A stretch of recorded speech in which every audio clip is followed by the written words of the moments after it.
anybody that reads Gilderoy Lockhart's books almost seem to be charmed.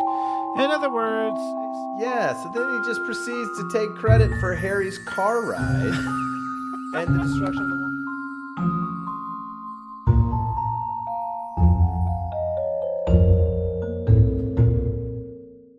welcome back, witches, wizards, and muggles to Squip's Corner. I am Jeremiah. And I'm Andrew. And you know what? I was listening to this chapter earlier, and then something just made me think of it. I think I actually texted you earlier about it, but I did want to talk about it on the podcast. So, in book one, when the movie, when Harry Potter was asking, what is Seamus trying to do with that water? And what is Seamus sitting there saying? Let's see, what is it? Eye of rabbit. Turn this water into rum. Yeah. What's Seamus trying to do with that water? I think he's trying to turn it into rum. My question is, why is Seamus trying to turn the water into rum? Why not like butterbeer or something? Why rum? What's going on with Seamus? That's such a good question, and I've thought about it. Like, why would an 11-year-old want to turn water into rum? And if there's anything, the only thing that we know about Seamus's home life is that his dad did not know that his mom was a witch. Bit of a nasty shock. Yeah. Right? Bit of a nasty shock. So maybe the dad has a drinking problem ever since he found out that his wife is a witch. Yeah, and his dad taught him how to turn water into rum, maybe. Yeah, maybe. Well, no, the dad's a muggle. Oh, yeah, My dad's a muggle. Mom's a witch.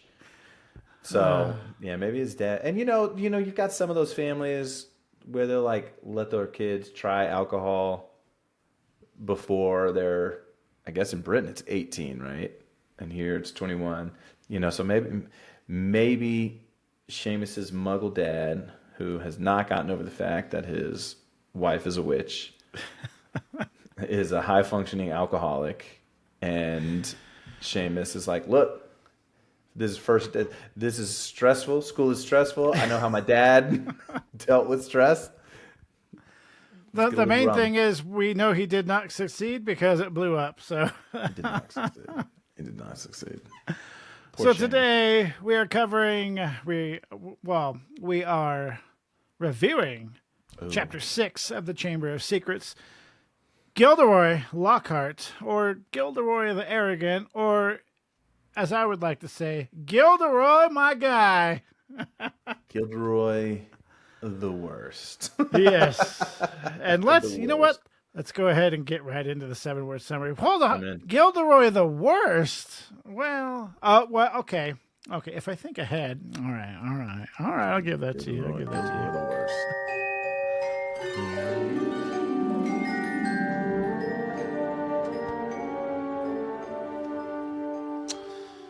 So I had to go through 2 different 7-word summaries, and I think I found the winner, at least for myself.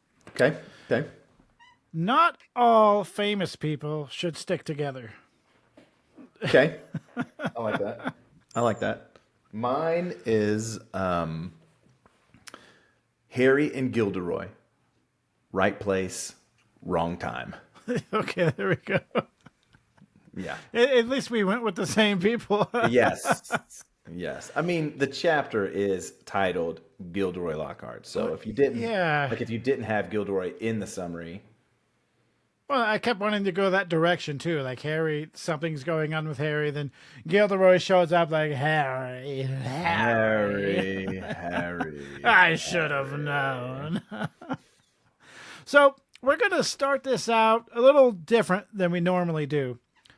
So, what should we call this? We're gonna maybe 7 things to watch out for during this chapter. 7 things to look out for. Chapter notables, emphasis. Different things. I like that 7 chapter notables. Yes, 7 chapter notables. I like that. Let's roll I with like that that. until we change it next episode. I was gonna say let's roll with that until we forget what it let's was roll called. with that until we don't want to roll with it anymore. So I'm not going to go into too much detail. This is things we'll kind of point out as we go, and hopefully it makes you pay a little bit more attention. I know I had a lot of fun, picking these out, and it made me think about the chapter a little bit different, made me pay attention a little bit more. So the first one to look out for is the Howler. The second one to look out for is just Gilderoy Lockhart. Just everything about just soak him in, just like the sun, man.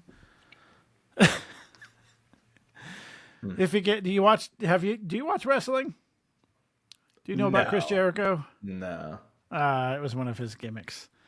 Number 3, Mandrakes. That's very important. Mandragora. Mm-hmm. Number 4, Colin Creevy.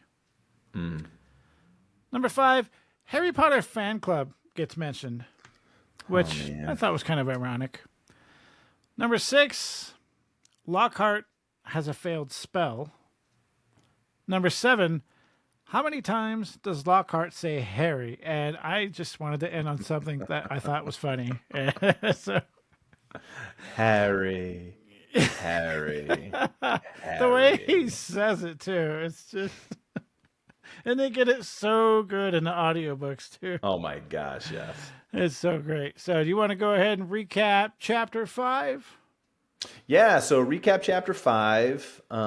Again, there are times where Harry and Ron are idiots.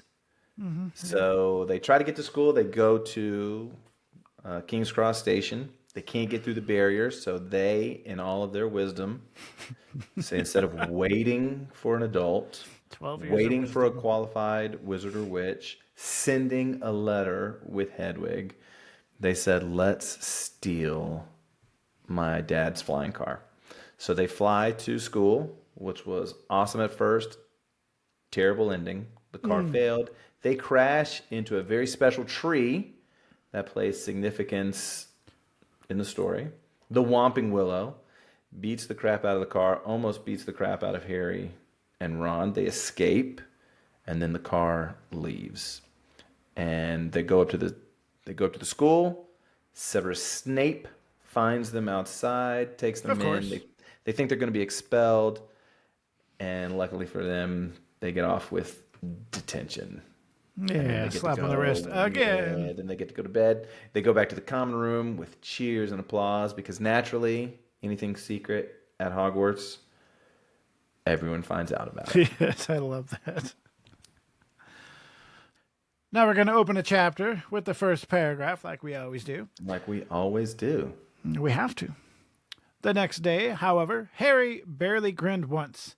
Things started to go downhill from breakfast in the Great Hall. The 4 long house tables were laden with tureens of porridge, plates of kippers, mountains of toast, and dishes of eggs and bacon. Bacon makes another appearance. Bacon. Beneath the enchanted ceiling.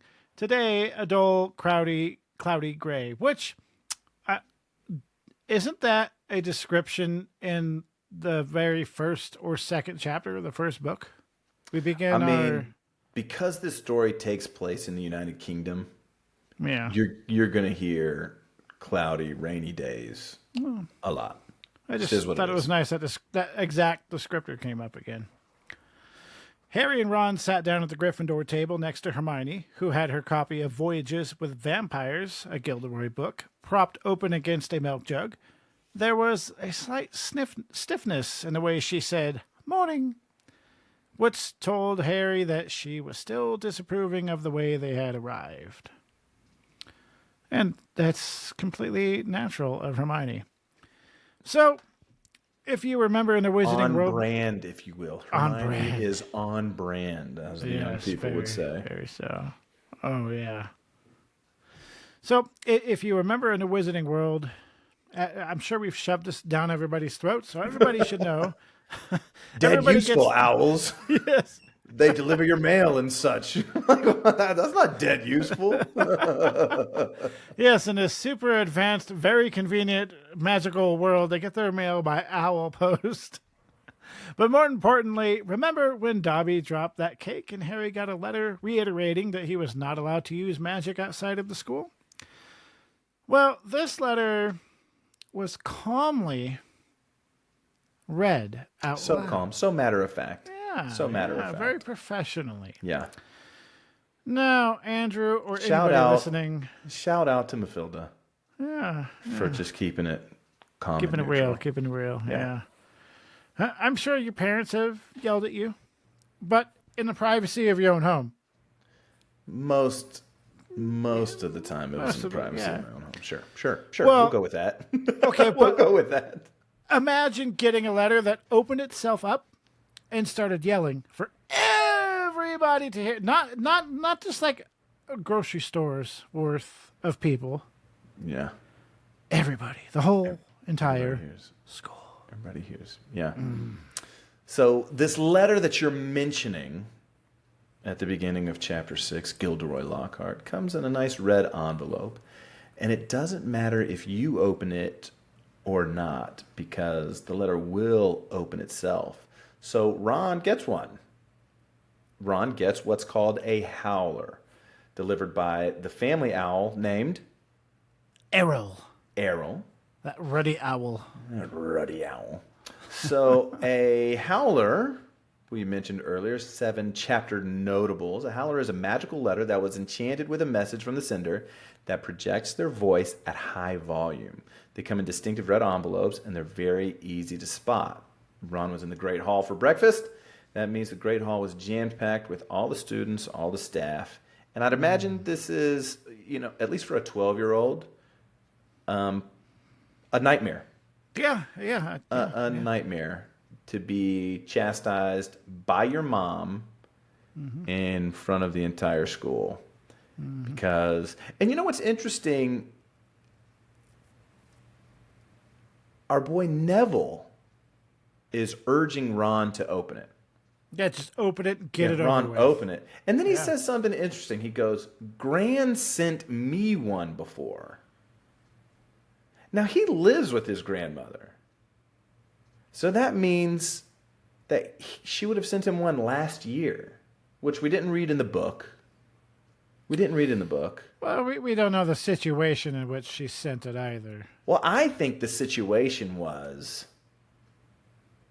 Dumbledore or McGonagall wrote to Neville's parents when they were caught out of bed. Yeah, that with tracks. Malfoy. I think that's when Neville would have gotten his. Well, howler last he year. is, as we see later, he is kind of afraid of his grandma. He loves her, but he's kind of afraid of her. Naturally. Yeah. And that, to be honest with you, is a cool, low-key, underrated relationship arc in the books. Well, grandparents are very important. His relationship with his grandmother throughout the books. I like how that one evolved into book 7. Yeah. So anyway, so Molly Weasley's voice comes booming out of the letter as if she were standing in the great hall right in front of Ron, blowing her freaking lid, upset. I'm going to do my best, Molly Weasley. Not my daughter. We're not there yet. I was about to press the button. Stealing the car? I wouldn't have been surprised if they'd expelled you. You wait till I get a hold of you. I don't suppose you stopped to think what your father and I went through when we saw it gone. Letter from Dumbledore last night. I thought your father would die of shame. We didn't bring you up to behave like this. You and Harry could both have died. Absolutely disgusted. Your father's facing an inquiry at work, and it's entirely your fault. And if you put another toe out of line, we'll bring you straight back home.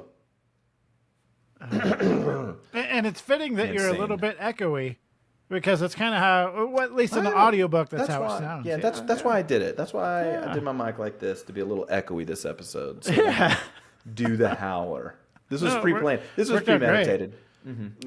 Again, this is another instance where Molly's yelling, and you're just like, whoa, whoa. Yeah. Yeah. It's like I'm sure we've talked about it before, but you had that favorite grandparent, the one that's so nice. She or he gives you everything you want, does everything with you, and then you do something wrong, and they flip their lid, and They you're like, let whoa. you know. I'm not gonna. No, I'm definitely not doing that again. Like, no, I'm scared now. Thanks. Oh, I love it. So, talk about embarrassing, right? Like you said, a 12-year-old kid in the middle of the Great Hall. Everybody is in there. I'm sure there's a couple of people not in there, but for the most part, everybody is in there. But that's probably nothing aside from the way Harry felt, because Harry was waiting for his name to come up, and there it was. You and Harry stole that car. The Weasleys have already done a lot for Harry, and he repays them by getting Mr. Weasley in trouble because of the flying car. Yeah. And I'm pretty sure Harry, he was right there in the kitchen when Arthur and Molly were arguing about how he was not supposed to have that car. That's true. Yeah, so he's like, oh, am I going to get him fired? After this, Hermione started talking to them, because they broke the rules, taking a flying car to Hogwarts, damaging a tree, and getting seen by... No less than 7 muggles. After this, Hermione started talking to them, because they broke the rules, take 3. You got this. After this, Hermione started talking to them, because they broke the rules, taking a flying car to Hogwarts, damaging a tree, and getting seen by, I'm going to steal a line from Alan Rickman here, no less than 7 muggles. And now she'd figured that Howler was exactly what they deserved. I see it. I mean, yeah. If you were their friend, could you think of a better way to punish or embarrass them? I mean, that's it right there. Molly stole the show. Yeah, I mean, that's... Like, I get where Hermione's coming from, but it's like, Hermione, calm down. Yeah. Calm down. You think you know better than Professor McGonagall? Well, she might think she does. We've got detentions. She might think she does. Let's be honest. She might think she does. So Professor McGonagall, call me Professor Hermione. Which she would be. Yeah, I'm surprised she didn't end up a professor at Hogwarts. She could have definitely. Sense. Oh yeah. So because it was the first morning of term, they get their class schedules. And this first day of class, they've got 3 classes. They've got Herbology, then they've got Transfiguration, then they've got Defense Against the Dark Arts. And what's interesting in this chapter? They talk about the class bell or the school bell. The bell rings, and then they get to go to lunch.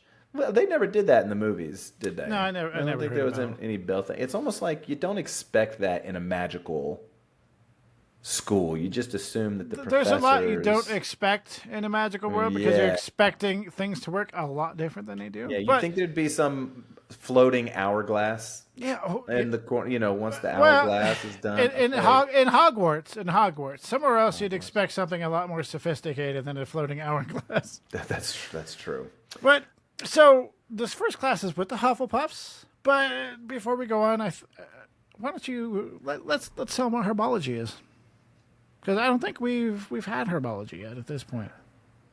Did we not have Herbology at all in year 1? Herbology was with Professor Sprout. I think they might have briefly talked about it, but I don't think we were actually in Herbology. Do you know Professor Sprout's first name? Pomona.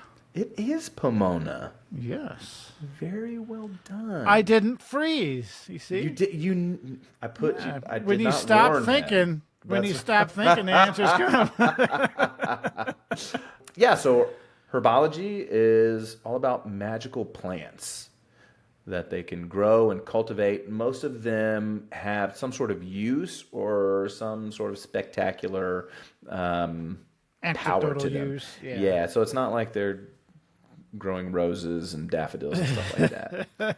So Imagine if they did, how much they would just look at him and go, "What's the point of these? Dead, useless." Yeah, what are we doing here? So yeah, so they go to Herbology with Professor Sprout with the Hufflepuffs, like our proud Hufflepuff co-host Yes, has alluded to. And what greenhouse are they in?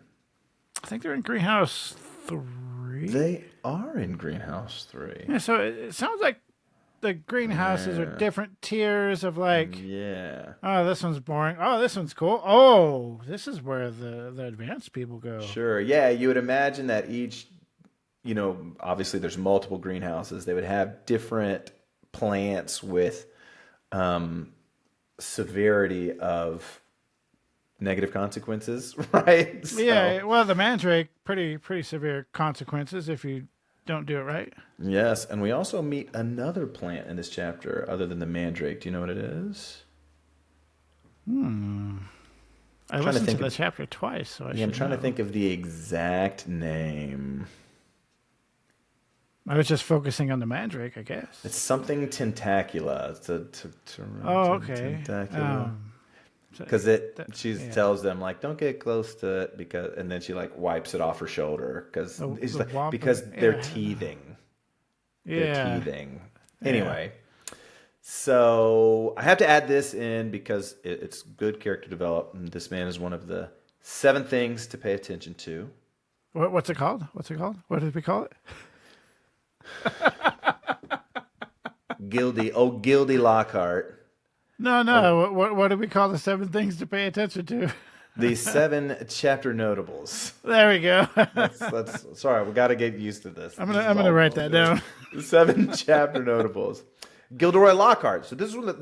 So we met him at Flourish and Blots. He is the author of just about every textbook that's required this year which is weird because Ginny had his textbooks, Ron had his textbooks, Fred and George had to get his textbooks, and Percy had to get his textbooks. So for all years, really. Yeah, so for every he just year, came in and took over the whole school. Yeah, every year has to use his textbooks, which man, the head on this guy must be huge. So we meet Gilderoy Lockhart again, and he is walking with Professor Sprout to the greenhouse, and he was telling her how to bandage appropriately the Whomping Willow because he's met a few Whomping Willows in his journeys. And what's great is this is our first sign. Professor Sprout was annoyed with Lockhart. She's the herbology teacher. After all, this is what she does. So to have Lockhart, a brand new teacher, this is the first day of classes, to be telling her the appropriate way to do it, I think we would all be like, look, Gildy, stay in your lane, bro. Yeah, stay in your lane. If you want to get Witch Weekly's best smile again, you're going to back up off me. And you're going to stop giving me advice on my own subject. So, yeah, it's like me. Once I'm at work, once I learn how to do what I need to do, leave me alone. Leave me alone. Let me do the thing. Leave me alone. Let me do the thing. Yeah. Oh, it's my turn. We can edit that. We can edit those awkward silences. We're keeping it. I had Jeremiah just so captivated. He just wanted me to keep going. Yeah. All right, so real quick right here, this little brief situation with Lockhart and Professor Sprout. I kind of get the impression that Lockhart might be the type of person to hear how to do something or see the way somebody might handle the situation and always have a quote unquote better way of handling the situation. Yes. I personally have known many people in my life like that, or, oh, that's your story. Ha! Guess you never guessed what happened with me. Yeah, it's the bigger fish. Yeah, the one-upper. Do you know who Brian Regan is, the comedian? I might. He's been around for a long time. Hilarious. Brian Regan, you got to look up this skit. He does a skit called The Man on the Moon. And he goes, could you imagine being one of the handful of people that have walked on the moon? Pure discretion. I don't know if I fully believe that we walked on the moon, but I'll continue. So he's like, you can be at any party and somebody can be like, oh, I saved the life of this person and then caught the biggest fish and then bought the greatest Ferrari, all of this stuff. And then the guy's just sitting there. I walked on the moon. Like, you can't top that guy. I walked on the moon. That's definitely... That's Gildy. That's Gildy right there. But as much as I hate that person, the character, brilliant. Love it. I love a good character. It's great. Freaking hate that guy. I mean, but he is. There's characters like this and like other characters, like maybe like Vernon. Yeah. If it's not done correctly, terrible. Terrible. But this, I love a great story. It's good. It's chef's kiss. Well, a lot of Harry Potter is stories within the story, so it's so great, so great. But Lockhart seemed to spot Harry from a mile away. Just like everybody does. It's like that scar on his forehead is a huge target. But here's where we start to get another picture of Gilderoy Lockhart. And I love this. He asked Professor Sprout if he could take Harry for a moment, and she gave him a look that clearly said, no, F off. It's, we're going to class right now. So he looks at her and goes, that's the ticket, with a huge smile on his face, and took Harry and walked away. So then he just proceeds to take credit for Harry's car ride and the destruction of the Whomping Willow. This guy's great. He's like, oh, you met me, you got a little taste of the fame, the glamour, and then you're like, oh, you thought you'd do something, you'd steal the car. And then he goes, Harry. And so it's like, so he's like, you met me at Flourish and Blots and then you go do this thing. I would have never, 12-year-old me wouldn't have done this. You got to calm down. And he was trying to compare himself and Harry, but obviously Gilderoy is a narcissist, right? He's all about Gilderoy Lockhart. I'm surprised he doesn't speak in the third person the whole book. He seems like he seems like one of those guys that would be like, Gilderoy Lockhart, Harry could teach you, so many things. So if you just follow Gilderoy Lockhart, you'll be because he's like, when I was 12, I was a nobody just like you, Harry. I know, I love it. How detached are you, Lockhart? Like, jeez. I love people that have no clue what's going on. I'm like, in real life, I hate them. But in movies and cartoons and stuff, I love the person who has no idea what's going on around. And he's like, a few people know about you because of his little kerfuffle with He Who Must Not Be Named. Which, Harry's not chasing fame. Harry does not want to chase fame. And so, Gilderoy. Well, nor is Harry known by a few people. Just the way he just tries to brush off. Oh, your little spout with you-know-who. Ooh, big deal. Yeah, the little kerfuffle. Bro. I've bandished a Brandon Banshee or whatever it is, or a banding Banshee. That guy's crazy. Yes, he is. And she writes him so well. Oh. Right, she writes him so She writes everybody so good in this book. Yeah. It's great. So it sounded as if Lockhart was reprimanding Harry for what he did with the car. Like he's his dad or someone to talk about it.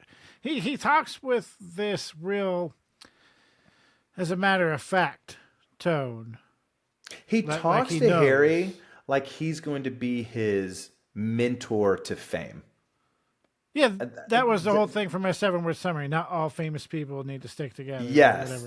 He's like, well, Harry. Harry. Oh man. But it also sounded like he was saying, you know, the phrase, we all start somewhere, as if he was proud of Harry. But at the same time, he defeated Voldemort, and we all start somewhere. That's a pretty good start, Yeah. man. Yeah. And he was a baby, so pretty good start to a life, I would say. Like you're a hero around the world, and you don't even know what you did. But you know what truly separates them? If Harry could take it all back, if he could have his mom, if he could have his dad, if he could have Sirius, like he would trade it all, obviously, Yeah. for the fame. Get rid of the fame. Give Oh, me yeah. the life that I wanted back. Oh yeah, for sure. I know he even mentions at some points like I don't even want this attention. I don't want to Exactly. be famous. Yeah. But back in class, they were about to repot Mandrakes, not report. And of course, Hermione knew all about them and earned 10 points for Gryffindor. But we don't, so we'll tell you about Mandrakes. I believe she earned 20 points. I think so, yeah. I believe she earned 10 points 2 times. Okay, so number 3 so. on the 7-episode notables. Patent pending. Copyright. Seven chapter notables. What did I say? 7 episode. Son of a Vondruk. Son of a Mandrake. 7 chapter notables. chapter notables, not 7 episode notables. See, hey, I wrote it down on my notepad. Right There it is. All right. So number 3 in the 7 chapter notables. So directly from the Wizarding World website, mandrakes or the mandragora are magical plants resembling crying babies initially, which have incredible restorative powers. Used in the creation of restorative droughts, which cures petrification, they're only effective in their mature form. And can you tell me in Hermione's answer, she said there are 2 different circumstances where the mandrake can be used to restore. Oh. I can't say that word. Was it in there? Okay, yeah. Petrification. She doesn't say petrification. Does she say petrification? I know she says, I'll answer this for you. She says transfigured or cursed. Yeah. And I think petrification would be a curse. Yeah. So yeah, if somebody's transformation, they can reverse that, and if somebody's been cursed, they can restore. Yeah, and there's a couple of important plants as we go that are very important to the storyline, really. None as important as a bizorb. Yes. Yes. Which is not a plant. Oh, yes. Which is not a plant. Well, it sounded like a plant. What is it? Like a herb? No. You don't remember what a bizorb is? Well, I mean, I know what it does, but I don't know exactly what Where is it found? Oh, all of the listeners right now. Are Yeah. like, Well, it's the very first time we met Snape. he calls it a bezoar. Yeah, it's a stone found in the belly of a goat. Yeah, there we go. Yeah. And if somebody is poisoned, give him that bizorb. Yeah. We're all over the map today with these questions, and I'm here for it. It's all good. I'm just here going, for it. yeah, because I don't know what else to say. So, did you know that mandrakes are real? Apparently, they are a real herbal plant. This right here can be taken with a grain of salt, I guess. When I was trying to see if mandrakes were real, I came across an article that claims plants actually do scream. Now, they don't emit a fatal scream like the mandrake in Harry Potter does, but apparently when they're under stress, such as dying or they're dehydrated, supposedly they emit a scream that only certain animals can hear. Interesting.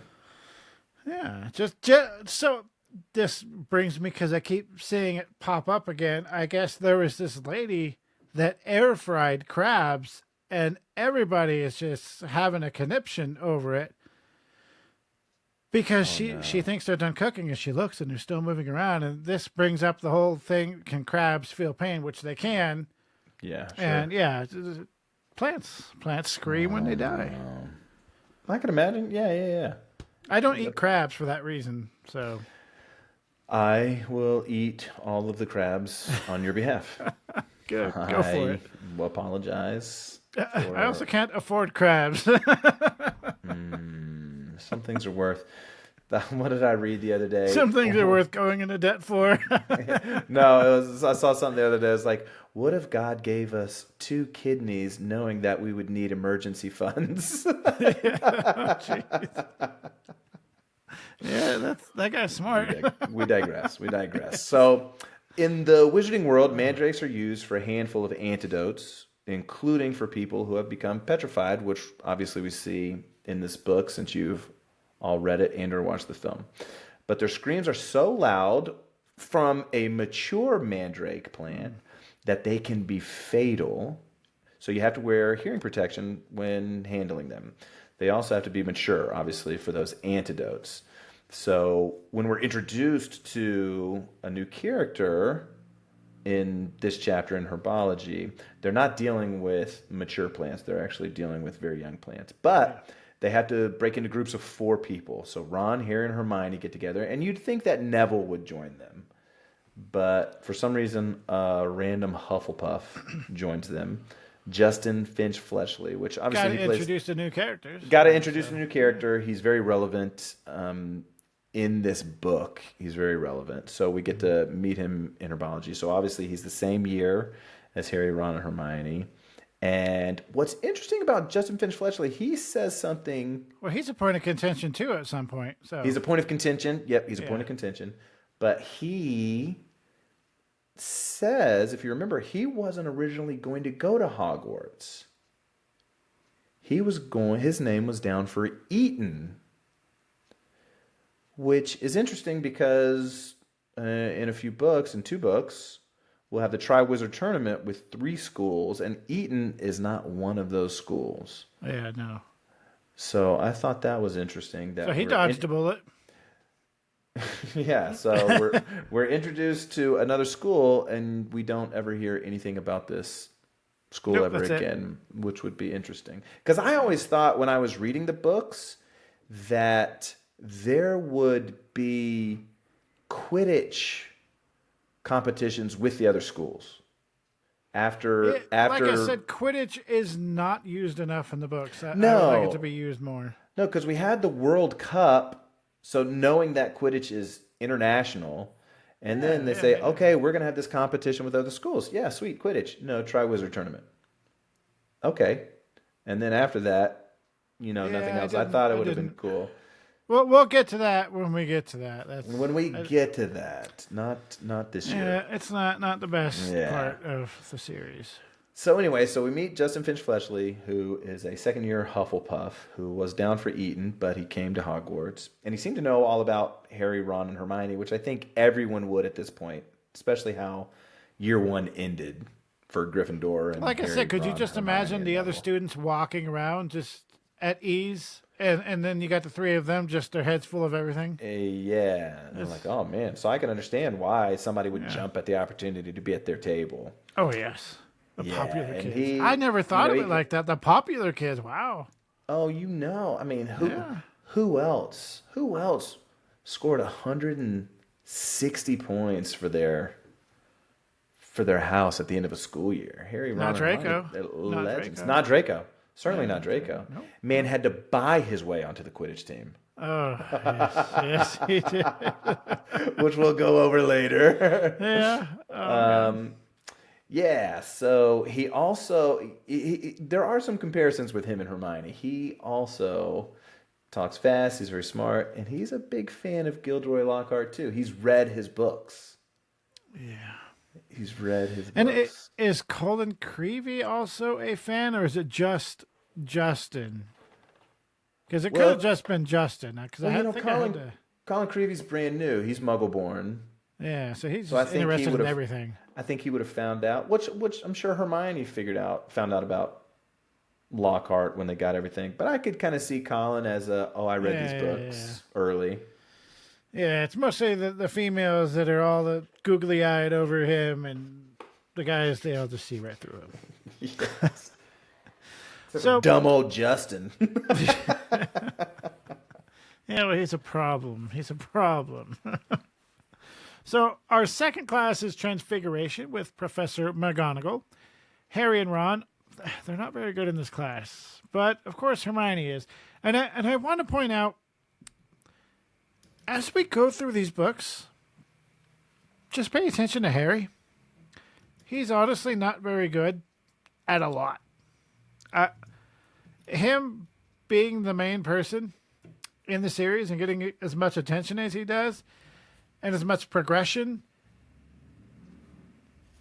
and getting as much done, he's just not very smart. He's not. Like, I remember listening to these audiobooks on repeat because I used to drive concrete trucks and we would do night pours a lot. So I'd be in work at midnight. So I'd listen to these audiobooks, and the more I listened to them, I'm like, wow, Harry Potter's kind of stupid. We have to remember that he's 11 and 12 years old in these early books. I mean, okay, I guess he's not book smart, but he's got, the street smarts. He's got the instincts. Yeah. Right, he's got the instincts. Common sense, there we go. Yeah. And I looked it up, and it's venomous tentaculum. Venomous tentaculum. Okay, there we go. Yeah, that was driving me crazy. I had to scratch that brain itch. There you go. So, Harry, I guess he's just having a hard time, still being new to the wizarding world, so surely he isn't stupid. Like I keep saying over and over, you want to believe that, the main person of the story is not stupid, so... Well, 2 days ago, he thought that stealing a flying car was the best way to solve not getting through the barrier to the train. So yeah, he did not disagree with it. So everyone's trying to turn a beetle into a coat button. Ron has you a got to tell him wand. where we are. You got to tell him where we are. You didn't tell him where we are now. Transfiguration, McGonagall's class. Did you say that? Yeah. I didn't hear you say that. Oh, that's because you're tired. Maybe I had venomous tentaculum on the brain. Yeah. Well, it looks like you're sleeping while you're awake, so.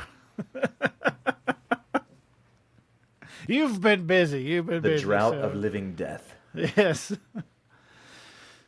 Ron has the broken wand because he broke it trying to stop the flying car. And so... What did he try to repair his wand with? Spello tape, which is... Spello tape. It's a magical... It's a magical tape which should repair things, but you can't repair a wand. How did Scotch tape not capitalize on that? Right. How during Halloween do they not release a brand of like transparent green Spello tape? Or a wand wrapped in Spello tape. Yeah. Come on. They're going to do it now. Come on, 3M. We've put it out there, so. You're welcome. I mean, if you guys do that, you have to sponsor our episode. And I just want 1% of the sales. I just want 1%. Not much. I'm not asking much. So the best Ron could do is produce stinky smoke with his wand. But hey, at least he has a valid excuse. Okay. So Transfiguration ends. Obviously, Hermione is very capable at what she's doing. Class is over. They go to lunch. They're going over their schedules. And Ron notices Hermione's schedule. All of Lockhart's classes, she's got hearts circling the classes. I think is out of character for Hermione. So I found this theory that I think you're going to like. I love a good theory.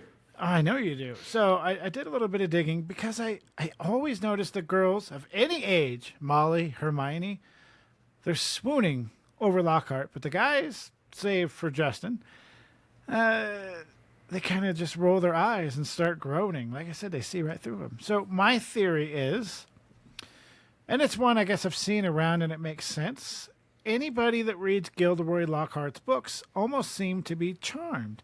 In other words, it seems like Lockhart may have put a charm on these books to where if people read them, it makes people like him. Not because the books are good, though, purely because of a charm that may have been placed on the books.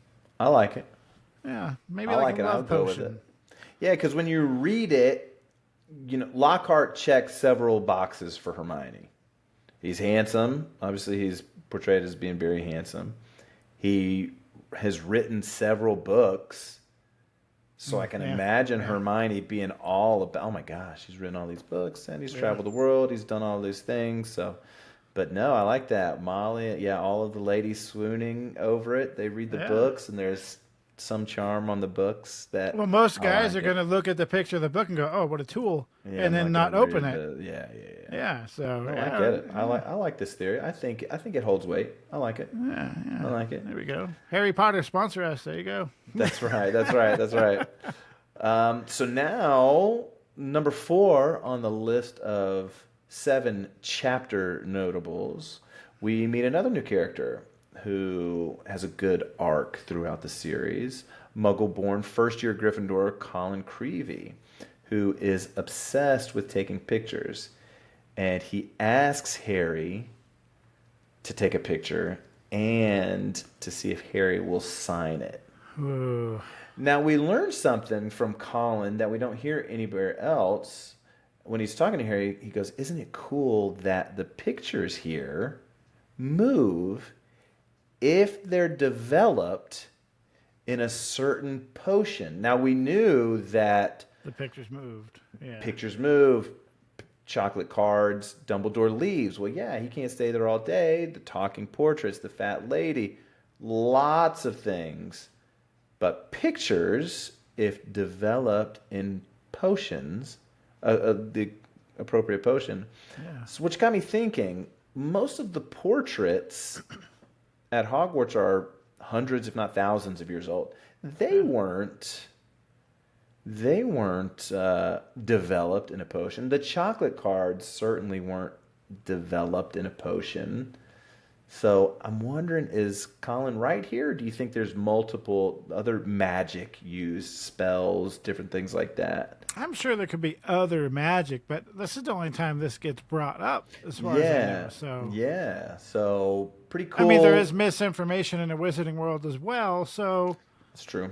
That's true. yeah, I mean, Dumbledore is there, and maybe he has something to do with all the portraits. And Yeah.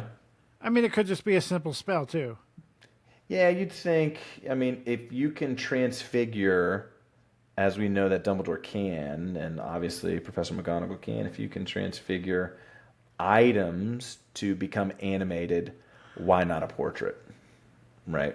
Why not a portrait to become animated? So, anyway, so Colin is super excited. He knows a lot about Harry, wants to take his picture, wants to get him to sign it so he can send it home to his dad, keep it for himself. And we're going to give you not 5, but 3 seconds. 1 second to guess who was in the vicinity when Colin asked Harry for a signed picture. That's right. That's right. The guy you all love to hate because he makes it so easy. The guy that you gals all love to love because you've read his books. And you've been charmed into loving him. Well, first, you've got Draco. I was skipping Draco.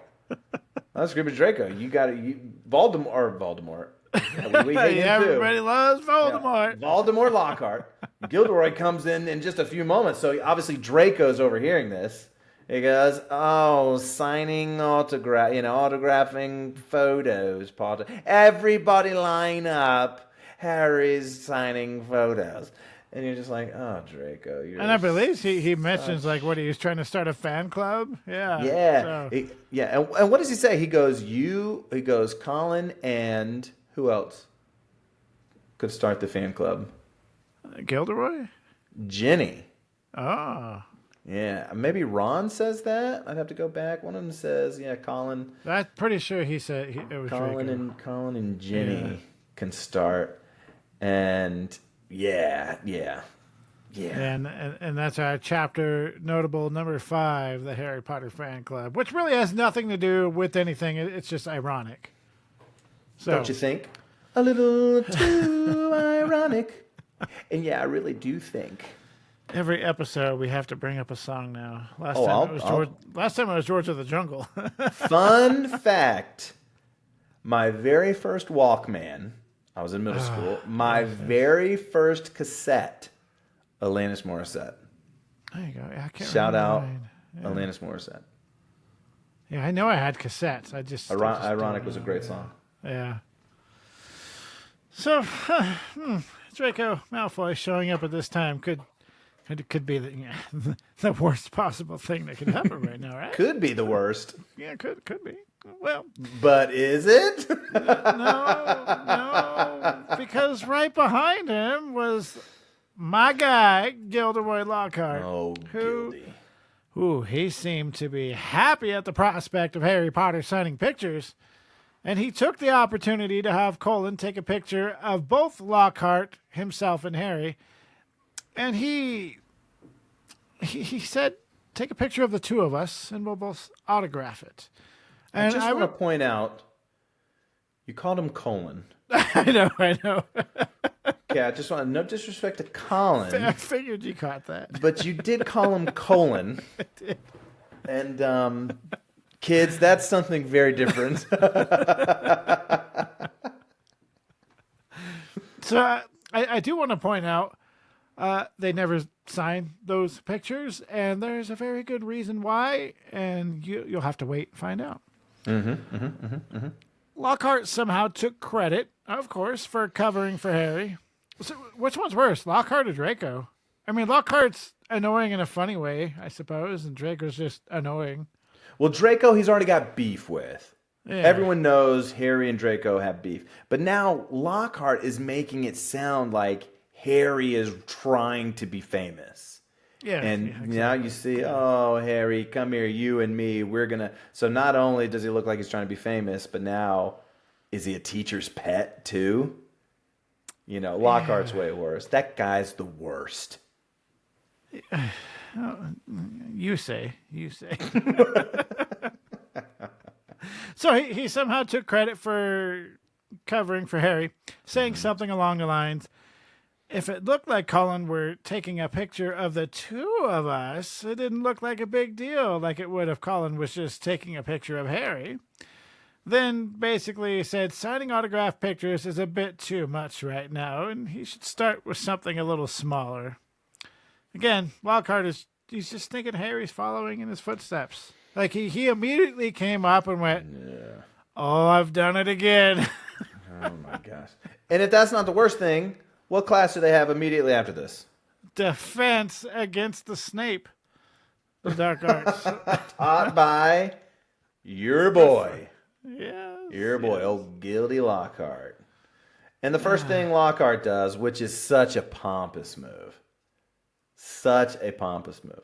So they get in, he smiles. I love it, though. He smiles and he goes, he announces, he was Order of Merlin, 3rd class, honorary member of the Dark Force Defense League, and 5-time winner of Witch Weekly's Most Charming Smile. But I don't talk about that. Bro! All the time. Bro, the absolute worst. All the time. So then he goes, oh, first order of business, we're going to have a test. You're like, okay, cool. Defense against the dark arts. We've got a year under our belt. No, I wouldn't be saying, oh, cool. I'd be like, this is my first day in class, a quiz? What? Yeah, not cool, but understandable. I could understand that a new Defense Against the Dark Arts professor is going to say, hey, we're going to take a test. I want to see how much you retained from year one, right? You wouldn't be like, okay, this isn't, crazy. It's not for points. Not for points. So this test was a test about if they had read his books, who knows about Gilderoy Lockhart. So more specifically, which book was he quizzing them on? All of the books. All the books, because when he goes over the answers, he's like, "Oh, I was in this one, and then this one I wrote this." And Okay, yeah. But I think he was more of talking about like an autobiography, The Magical Me. sure, yeah, yes, Yeah, yeah. yes, Which I would never expect to be like. I don't need to at know all, anything about at you, all, yeah. especially not written down on paper. And Hermione, our lovely Hermione, got all of the questions right, along with another 10 points for Gryffindor. So she's already racking up the points for Gryffindor. Huge, huge. Then he says, okay, there's going to be some things in this class that will be frightening, will be dangerous, but fear not. As long as I'm here, you're safe. And then he unveils some Cornish pixies. Two lies back to back. Yeah, then the Cornish pixies. And Seamus actually laughs. He's like, these aren't actually dangerous. He's like, yeah, we'll see. So he releases them in the classroom, and they're not really dangerous, more so destructive. They pick up Neville by his ears. They're breaking glass. It becomes chaotic immediately. And these things were going insane, and Lockhart tried to control them with a spell. So, number 6 on our 7-chapter notables. Pesci Pixie Pestronomy. And what happened? Nothing. Absolutely nothing. Absolutely nothing. So, this is our first insight of many. Yeah. That Gilderoy may not be an amazing wizard. Right. But he's got the books. He's got the books. Yeah, this might be our first insight. The bell rang. Everyone's leaving, and as Harry, Ron, and Hermione are heading to the door, our boy Gildy is like, "You guys just wrap this up. You guys just wrap this up." And they're like, "What the heck?" Now, this was a fun one. In the book, it says that Hermione used a simple freezing charm or a freezing spell. But in the movie, do you remember what spell she used? Mobius. I mean, you're the movie guy. I don't even know why I quizzed you on a movie. It doesn't make sense. Well, I mean, it's also right here in front of me. I cheated, maybe. It is. It is right there in front of us. Open book test. Yeah, and magical me. Jeremiah.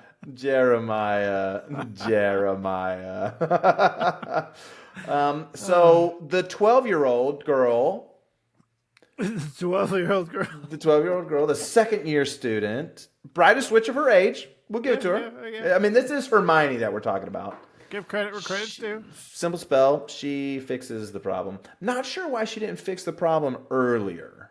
It's because it was Lockhart's job, not hers. Well, he tells them, okay, let's see what you can do with these pixies. And I think it was the unexpected chaos. maybe. Yeah. And then, she's trying to escape. And then Lockhart's like, no, I need you to deal with this. She's like, oh, yeah, Immobulus, whatever. Psh, I got this. I turn beetles to buttons, bro. Cornish pixies are nothing. And she's still in love with the guy. Yeah, and because Harry and Ron, especially Ron, he's like, first off, Harry and Ron are like, he's an idiot. And she goes, but he's written about all these things he's done. And then Ron implies things he's said he's done. Yep.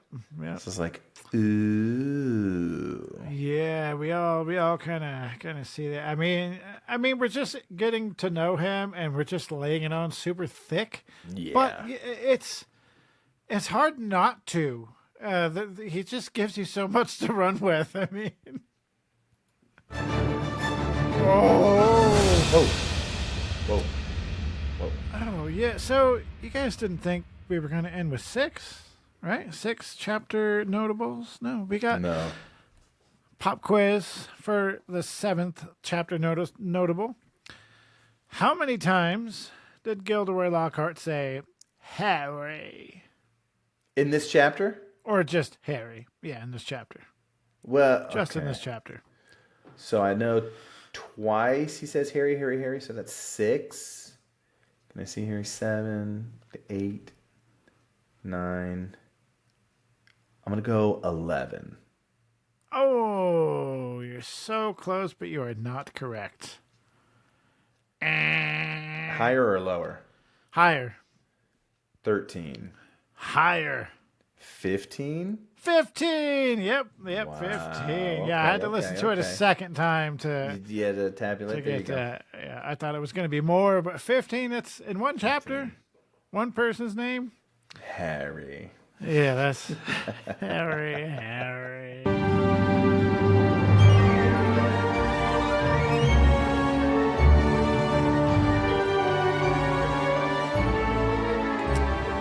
All right, Andrew, take it away. Take it away with our final thoughts here.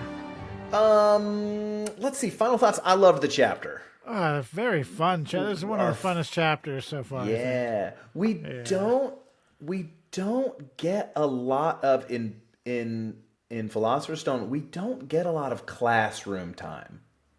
Yeah. We get a lot of extracurricular time. We don't get a lot of class Philosopher's time. Stone was kind of like it was almost all over the place. All over the place, yeah. So Like, to just jump like an information in, dump. Yeah. yeah. So to jump into 3 classes, it's good. It's good to be back at Hogwarts. Yes. It's good for the Golden Trio to be back. Gilderoy's introduction, I guess. Oh, what an introduction to a character. Paints his picture perfectly. Snape spat. And yeah, great chapter. Great chapter. It sets up the plot. It sets up the plot so well. Oh, it does. No, I think from here to the end, I'm just gonna have a blast with it. As long as Gilderoy is involved. Oh, it's I mean, everybody else is great too, but this guy gives you like the comic relief, I guess. Absolutely. Yeah. We didn't even know we needed the comic relief, but we're getting it, and it's great. So, join us next time as we review Chapter 7 of the Chamber of Secrets, Mudbloods, and Murmurs. That's quite a title. Don't forget to like, share, and subscribe wherever you're listening. And I'm going to go ahead and sign this out because this is a long quote, but I love it. And had I known that we actually had this in the review, I probably would have picked something else, but I just love it. Yes, I know what you're thinking. It's all right for him. He's an internationally famous wizard already. But when I was 12, I was just as much of a nobody as you are. In fact, I'd say I was even more of a nobody. I mean, a few people have heard of you, haven't they? All that business with he who must not be named. He glanced at the lightning scar on Harry's forehead. I know. It's not quite as good as winning Witch Weekly's Most Charming Smile Award 5 times in a row as I have. But it's a start, Harry. It's a start.